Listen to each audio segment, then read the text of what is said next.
Je suis en Auvergne, plus précisément à Malicorne, et je me rends chez l'un des plus anciens et célèbres pépiniéristes, les pépinières Georges Delbar.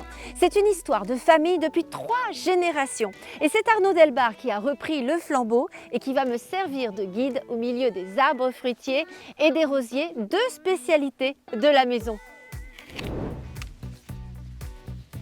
Ah, bonjour Arnaud!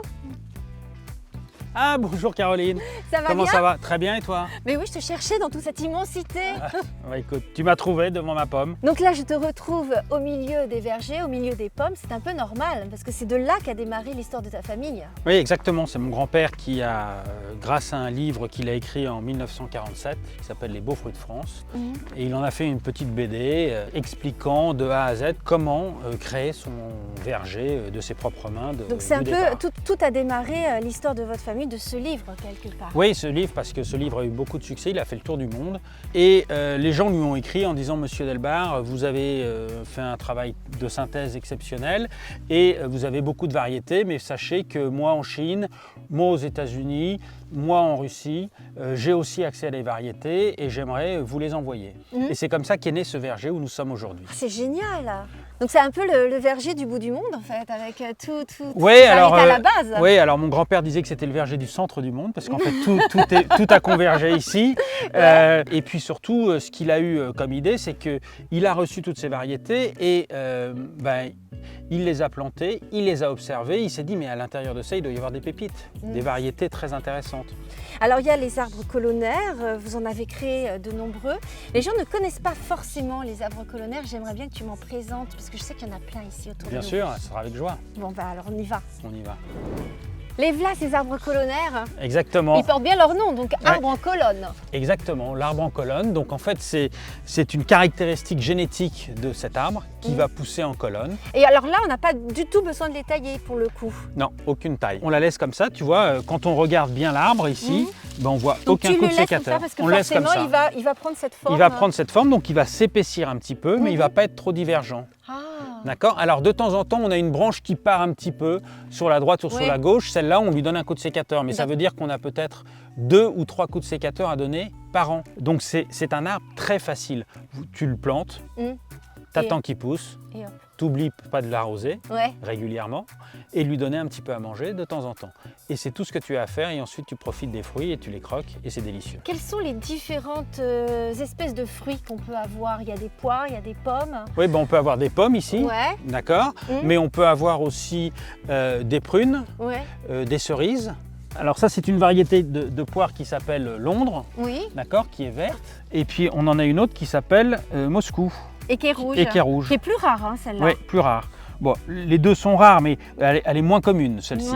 Voilà. Donc ça, c'est génial parce que si on a un petit espace chez nous, un balcon, un petit jardin, on peut les avoir. Parce qu'il suffit d'avoir un pot de combien pour mettre... Il faut 50 litres. Quand il n'y a pas de fruits, généralement, ça tient. Mais quand vous avez 20 ou 30 kilos de fruits avec le vent, là, il peut se casser. Donc on a intérêt à mettre un tuteur.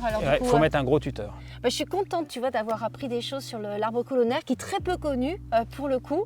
Et c'est une belle rencontre avec ces arbres. Exactement, merci beaucoup. Mais on est où là? Écoute Caroline, on est dans le laboratoire à ciel ouvert, où on est notre champ d'expérimentation de nos variétés de rosiers de jardin, où on va les tester et voir si elles sont capables d'aller dans ton jardin. Mais j'ai l'impression, excuse-moi, qu'on est un peu dans un champ de patates. Oui, écoute, c'est l'impression que ça donne. Mais tu serais venu au mois de mai, tout était propre, pas une mauvaise herbe, rien du tout. Et puis la nature a repris ses droits et en fait c'est ce qu'on veut. On veut mettre les rosiers dans les plus mauvaises situations pour être sûr que dans ton jardin où toi tu vas t'en occuper, elles seront magnifiques. Et combien de temps tu vas les laisser ici, ces roses? On va les laisser entre 7 et 9 ans. Comme dans la réalité en fait, et on va voir tout au fil des saisons si elles résistent au gel, aux pluies, à la sécheresse. Voilà, la réalité de la vie. Et ensuite, donc, ce sont des roses qui peuvent être commercialisées? Une fois qu'on a fini la sélection, elle peut être commercialisée et mise sur le marché, bien évidemment. Alors après, il faut qu'on soit sûr qu'elle va plaire au public.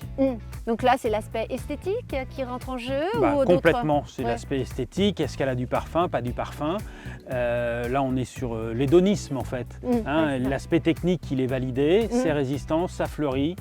ça marche. Maintenant, est-ce que ça va plaire? Est-ce que la couleur est la bonne? Est-ce que la forme est la bonne?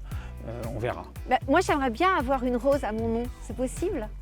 Écoute Caroline, ce que je te propose, c'est qu'on aille dans notre laboratoire, là où on crée toutes les variétés, et je vais te montrer comment ça marche. Bah, ça me plairait bien parce que là, il commence à pleuvoir en fait. Eh bien, on y va. Ah, bah, c'est parti.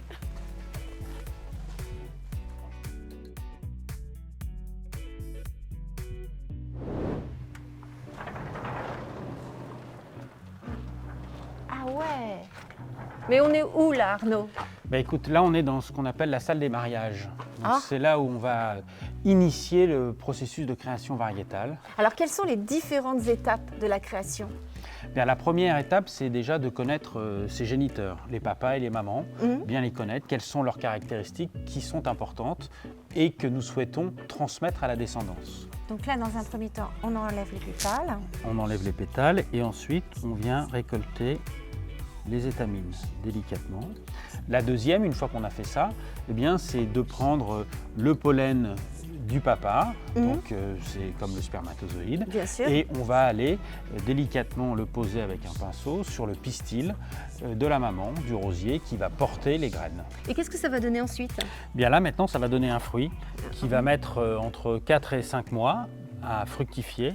Donc voilà un fruit qui... Ah, là, c'est cette boule en fait qui est voilà, en dessous. c'est cette boule, Oui. et puis qui a grossi un petit peu plus ici, Ouais. d'accord. Donc il a changé de couleur. Il a changé de couleur, il va devenir encore un peu plus orangé, presque rouge, et là les graines seront mûres et on pourra les semer. Et c'est cette couleur qui va déterminer le moment où tu peux récolter les graines. Exactement.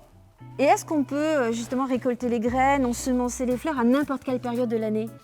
Alors, pas vraiment. En fait, nous, on utilise le printemps, qui est la période où La sève monte. Exactement. Ouais. Donc, on commence d'hybrider donc, à partir du 15 avril et ça dure jusqu'à fin juin, début juillet. D'accord. Et tu hybrides beaucoup d'espèces? Alors, on hybride les rosiers, on hybride aussi des fruitiers, des pommes, des poires et des cerises. Et tu as hybridé combien de fleurs, de roses cette année? Alors, c'est pas moi qui les hybride toutes, hein, Oui. c'est une équipe, mais on a hybridé à peu près 20 000 fleurs. 20 000? Ouais, et ces 20 000 fleurs vont nous donner à peu près 150 000 graines. Oh, c'est énorme. Et ces 150 000 graines, tu vas les mettre en terre? Oui, on va les mettre en terre au mois de décembre Mhm.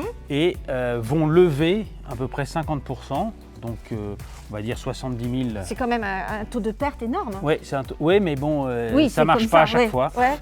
Et puis ensuite, on va les faire lever, on va les regarder et on va avoir à observer tous les ans à peu près 70 000 nouvelles variétés. C'est énorme. Et alors à la fin, il en reste combien? C'est un peu dans Koh-Lanta.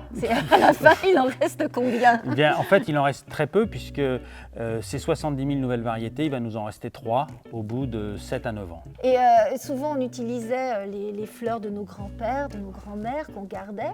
Mais là, elles évoluent, les fleurs, les roses. Il faut découvrir ces nouvelles espèces. Oui, c'est très important parce qu'en fait, on ne fait qu'améliorer tous les ans.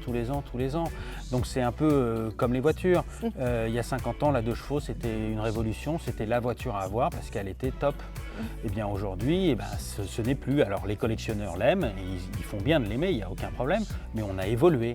Et bien, la rose, c'est la même chose. On a évolué. On a évolué avec des variétés plus résistantes qui nécessitent maintenant pas de traitement, qui sont florifères tout l'été jusqu'au gelé et qui ont un parfum exceptionnel. Et c'est quoi la Rolls-Royce de la fleur? Écoutez, aujourd'hui, la Rolls-Royce, c'est toujours un petit peu les dernières qu'on a faites puisque c'est notre dernière évolution. Donc moi, je vous conseillerais d'essayer Château de Cheverny, qui est un rosier jaune, parfumé, exceptionnel en floribondité, qui a gagné tous les concours européens en Angleterre, en Allemagne, bien sûr en France, et qui est une sécurité et on en plante, on aura forcément de très belles roses, du parfum et une très bonne résistance aux maladies. Donc que du plaisir. Et elle est magnifique, magnifique. Merci beaucoup Arnaud pour cet accueil et tout ce qu'on a appris sur les rosiers et les arbres fruitiers, c'était génial. Écoute, c'était un grand plaisir de t'accueillir, d'accueillir ton équipe et à très bientôt et très bon jardinage. Ah bah oui, t'inquiète pas, je vais les tailler mes rosiers là maintenant. Extra. À bientôt. À bientôt. Et bien voilà, j'ai terminé ma visite dans les pépinières Georges Delbar. J'espère que tout comme moi, vous avez appris plein de choses sur les roses et les arbres fruitiers. On se retrouve également sur TikTok et Instagram avec Arnaud pour vous proposer plein de tutos. En attendant, n'oubliez pas d'activer la cloche et de vous abonner à la chaîne YouTube. Et si vous voulez plein d'informations sur les pépinières Georges Delbar, eh bien c'est inscrit juste en dessous avec le site internet georgesdelbar.com. Je vous embrasse très fort et à très vite. Ciao!